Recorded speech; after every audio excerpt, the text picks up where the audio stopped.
আজকের রেসিপিটা খুবই সাধারণ আর ঘরে থাকা জাস্ট আমাদের সেদ্ধ চালের ভাত দিয়ে করে নেওয়া যায়। সেদ্ধ চালের ভাত দিয়ে বাড়িতে বানিয়ে নিন মুরগ দম পোলাও। এই পোলাওটা বানানো ভীষণই ইজি, আর যদি একবার বাড়িতে বানিয়ে সবাইকে খাওয়ান তো বলতে পারি বিরিয়ানিকে এটাকে হার মানিয়ে দেবে। তো এই পোলাওটা বানানো খুবই সহজ আর ঘরোয়া কিছু উপকরণে বানিয়ে নেওয়া যায়। তো এর জন্য লাগবে সেদ্ধ চাল দিয়ে আপনারা যে নর্মাল যে বাড়িতে ভাত বানান সেরকমভাবে ভাতটা বানিয়ে নেবেন, তবে চালটা একটু শক্ত নামাবেন, মানে আপনারা যেরকম কুক করেন সেই কুকটাই 90% কুক করবেন। কুক করে ভাতটাকে একটু ঠান্ডা করে নেবেন।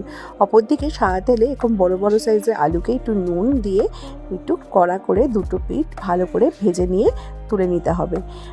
রান্নাটা কিন্তু পুরোপুরি সাদা তেলে হবে। যখনই বাড়িতে কখনো হঠাৎ করে বিরিয়ানি খেতে ইচ্ছা করে কিন্তু বাড়িতে কোনো চাল থাকে না, মানে বাসমতি চাল থাকে না, তখন কিন্তু এরকম ভাত দিয়ে আপনারা সহজে রেসিপিটি ট্রাই করতে পারেন। অপরদিকে আলু তুলে নেওয়ার পরে সেই তেলেই এখানে পেঁয়াজটাকে কুচি কুচি করে কেটে নিয়েছি। এই পেঁয়াজগুলোকে একটু তেলে ভালো করে কড়া করে ভেজে নেব। পেঁয়াজটা একটু ভাজা হয়ে গেলে এর উপর দিয়ে 1 চামচের মতো ঘি ছড়িয়ে দিলাম। ঘি দিয়ে পেঁয়াজটাকে বেশ ভালো করে ভেজে নেব। পেঁয়াজটাকে ঠিক মোটামুটি বেরেস্তার আগের স্টেজ অবধি ভাজবো। পেঁয়াজটা যখন ভাজা হয়ে যাবে তখন এর মধ্যে একটুখানি জল দিয়ে দেবো, মানে হাফ কাপের মতো একটু জলের মধ্যে অ্যাড করব। এইবার এর মধ্যে দিয়ে দেবো চিকেনগুলোকে ভালো করে ধুয়ে নিয়েছি। আর চিকেনগুলো কিন্তু আমি একটু বেশ বড় বড় সাইজেরই রেখেছি, যেরকম বিরিয়ানিতে বা পোলাওতে রাখা হয়। চিকেনগুলো দিয়ে একটু প্রথমে ভালো করে মিশিয়ে নেব।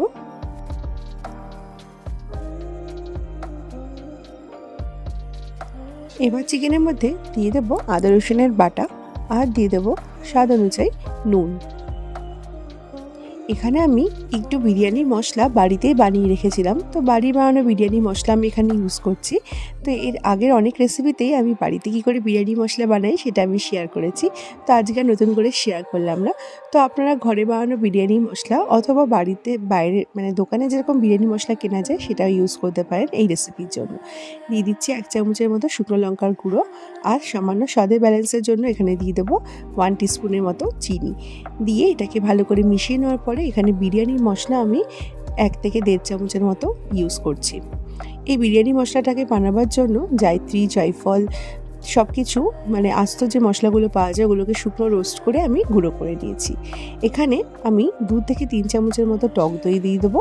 টক দই দিয়ে বিরিয়ানি মশলা দিয়ে সব কিছু দিয়ে এই মাংসটাকে ভালো করে এবার একটুখানি নেড়ে চেড়ে এখানে আমি আর কোনো আলাদা করে জল ব্যবহার করব না। এটা কি ভালো করে নেড়ে চেড়ে মানে এই 3 থেকে 4 মিনিটের মতো ভালো করে একটুখানি কষিয়ে নেব। যেহেতু পেঁয়াজে আগে জলটা দিয়ে দিয়েছি যাতে পেঁয়াজটা না পুড়ে যায়, তার জন্য জলটা দেওয়া হয়। কারণ অনেকটা বেরেস্তার মতো ভেজে রান্নাটা করা হয়, তো তাই একটু জল দিয়ে নিলে পেঁয়াজটা পুড়ে যায় না। তারপরে এখানে মাংসটাকে একটুখানি ওই জলেই কষিয়ে যাবে। কষানোর পরে ঢাকনা দিয়ে ঢেকে এটাকে রেখে দেবো টানা 15 মিনিটের মতো। 15 মিনিট টানা ঢাকনা দিয়ে ঢেকে রেখে এটাকে মাংসটাকে ভালো করে জলও ছাড়বে আর মাংসটাও কিন্তু ভালো করে সেদ্ধ হয়ে যাবে। দেখুন মাংসটাতে কিন্তু অলরেডি জল অনেকটা ছেড়ে দিয়েছে। এবার আস্তে আস্তে মাংসগুলোকে এইভাবে তুলে নিচ্ছি আমি। মাংসটাকে তুলে নিচ্ছি আর গ্যাসের ফ্লেমটাকে একদম লো করে দিয়েছি।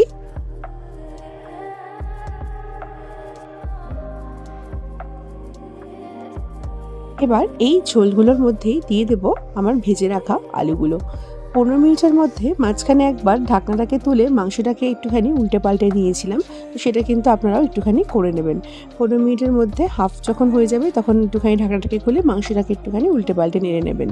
আর এখানে আলুটাকে ঠিক এইভাবেই ঢাকনা দিয়ে ঢেকে এই ঝোলটার মধ্যে রেখে দিয়েছিলাম টানা 10 মিনিটের মতো, যাতে আলুটা খুব সুন্দরভাবে এই ঝোলের সাথে সেদ্ধ হয়ে যায়।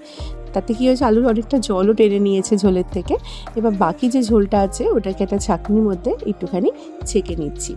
এইভাবে ছেঁকে নিয়ে করলে কি হয়, কোনো রকমের মানে মশলার দানা অথবা ভাজা পেঁয়াজের দানা কোনো কিছুই থাকে না, মানে ঝোলটা খুবই স্মুথ হয়ে যায়। ভালো করে একটা ছাঁকনির সাহায্যে এটাকে একটুখানি ছেঁকে নিয়েছি ঝোলটাকে। যদি আপনারা চান এই স্টেপটা কিন্তু স্কিপ করতে পারেন ঝোলটা ছাঁকার, আপনারা যদি না চান তাহলে কিন্তু ঝোলটা না ছাঁকলেও পারেন। এবার আমি এই ঝোলের উপর দিয়ে যে তেলগুলো ভেসে উঠেছে ওটাকে একটু আলাদা করে তুলে নিচ্ছি। এটাকে আমি লেয়ারিংয়ের কাজে সাহায্য করব, মানে এটা লেয়ারিংয়ের জন্য রাখছি। আর বাকি একটু বিরিয়ানি মশলা এখানে 1 চামচের মতো এই ঝোলের মধ্যে দিয়ে দিচ্ছি। আর হাফ টিস্পুনের মতো বিরিয়ানি মশলা রেখে দিলাম, ওটা উপরে ছড়িয়ে দেবো। আর দিয়ে দিচ্ছি এখানে একটু সামান্য দুধ। দুধটা হাফ কাপের মতো দিয়েছি। ঠিক বিরিয়ানি যেভাবে লেয়ারিং করে এটাকে কিন্তু আমি আজকে সেইভাবেই লেয়ারিং করব। এবার এর মধ্যে দিয়ে দেবো সামান্য একটু মিঠা আতর 2-3 ফোঁটা, বেশি নয়। আর দিয়ে দেবো গোলাপ জল, আর দিয়ে দেবো সমপরিমাণ কেওড়া জল। এখানে আমি যে চামচটা দিয়ে গোলাচ্ছি সেই 1 চামচের মানে 1 টেবিল স্পুনের অনুপাতে গোলাপ জল আর কেওড়া জল দিয়েছি। দিয়ে এটাকে সুন্দর করে একটা ঘোল বানিয়ে নিলাম। এই ঝোলটা কিন্তু ভীষণই টেস্টি হয় খেতে। এইভাবে এই ঘোলটা বানিয়ে নেওয়ার পরে এখানে আমি দমে বসাবার জন্য প্রথমে দিয়ে দেবো চিকেনটা, তারপর দিয়ে দেবো আলুগুলো। চিকেন আর আলুর মধ্যে যেই ঘোলটা বানিয়েছিলাম মশলা দিয়ে, যে ঝোলটা, সেই ঝোলের ঘোলটা এর মধ্যে উপর দিয়ে দেবো।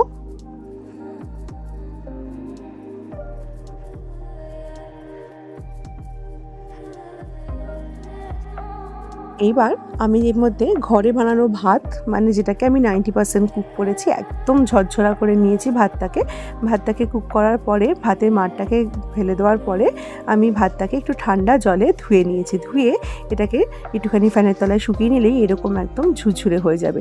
সাধারণ দুধেশ্বর চাল দিয়ে কিন্তু আমি এটা করছি। তো আপনারা যদি বাড়িতে কখনো এরকম ইচ্ছা করে ভাত রয়েছে, একটু অন্য কিছু খেতে ইচ্ছা করছে, তখন কিন্তু এরকমভাবে মাংস দিয়ে ভাত দিয়ে এইভাবে কিন্তু এই রেসিপিটি ট্রাই করতে পারেন। তারপরে ভাতটাকে এরকম একটা লেয়ার দেওয়ার পরে যে চিকেনের মানে ঝোলের যে উপরে ফ্যাট পোর্শনটা তুলে রেখেছিলাম সেই ফ্যাটটা এর মধ্যে দিয়ে দিলাম। দিয়ে আবার আর একটা লেয়ার এর মধ্যে সাজিয়ে দিচ্ছি ভাতের। এবার উপর দিয়ে একটু বিরিয়ানি মশলা ছড়িয়ে দেবো। আর একটু সুন্দর কালার আসার জন্য এখানে সামান্য একটু 1 ফোঁটা মানে ফুড কালার একটু দুধের মধ্যে গুলিয়ে এর মধ্যে দিয়ে দেবো। 2 চামচ দুধের মধ্যে গুলিয়ে একটুখানি ফুড কালার এর উপর দিয়ে একটু সরিয়ে দিলাম। এবার এটাকে দমে বসিয়ে রাখবো টানা।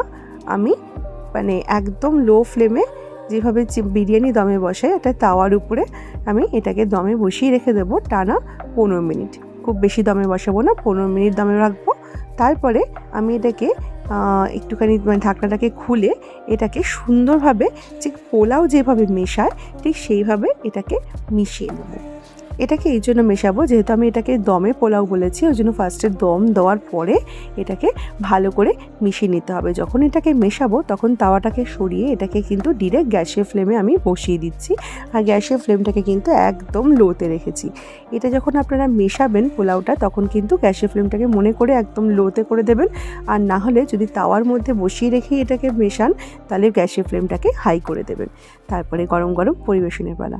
ভাত দিয়ে বানানো হয়েছে আপনার মনেই হবে না, কারণ এত সুন্দর টেস্ট হয় এটা, আর এতটাই ঝরঝরে হয়ে যায় খাওয়ার সময়। মানে যেহেতু এটা গরম তাই জন্য এরকম লাগছে, কিন্তু যখন এটা ঠান্ডা হয়ে যাবে ভীষণই ঝরঝরে হয়ে যায় আর খেতে কিন্তু ভীষণ টেস্ট হয়। বিশ্বাস করুন বিরিয়ানি খেয়ে এরকম একটা মানে রেসিপি কিন্তু টেক্কা দিতে পারে।